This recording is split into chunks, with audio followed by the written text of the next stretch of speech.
ہم سے بچھڑا ہے مولا ہمارا،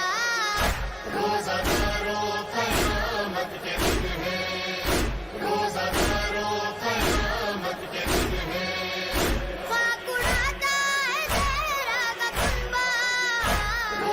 اعوذ باللہ من الشیطان اللعین الرجیم، بسم اللہ الرحمن الرحیم،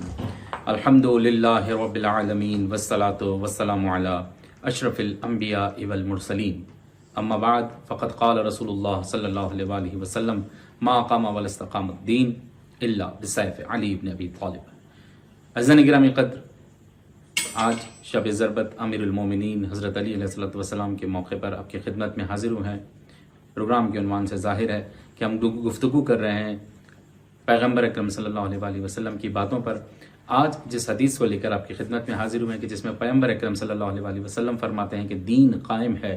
تو علی کے ذوالفقار کے ذریعے، دین قائم ہے تو علی کی شمشیر کے ذریعے۔ عزیزان گرامی قدر، دین کی ابتدا گو کہ ایک طویل موضوع ہے، لیکن میں مختصراً اپنے پروگرام کے اس محدود وقت میں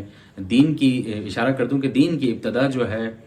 ایک دعوت سے، اس کے بعد پھر جو دین میں جنگیں شروع ہوئیں اور پھر مسلسل کفار نے مسلمانوں کے ساتھ، اسلام کے ساتھ جو جنگیں کی، ہر جنگ میں امیر المومنین علی بن ابی طالب کی تلوار چلتی رہی، یہاں تک کہ مسلمان فتح یاب ہوئے، یہاں تک کہ مسلمانوں کو کامیابی ملی۔ اور اگر یہ امیر المومنین علیہ السلام کی تلوار کو دین میں سے نکال دیا جائے، یعنی ان مقابلوں کو، ان جنگوں کو جو علی ابن ابی طالب علیہ السلام کی تلوار کے ذریعے جیتی گئیں، اگر یہ نہ ہوتی تو یقیناً آج دین ہمارے درمیان نہ ہوتا، اور پھر وہ ہستی کہ جو بغیر وحی کے لوگوں کو جنبش نہیں دیتی، یہ جملہ نہ فرماتی کہ دین اگر قائم ہے تو علی کی تلوار کے ذریعے۔ اور افسوس کہ آج مسجد میں سوئے ہوئے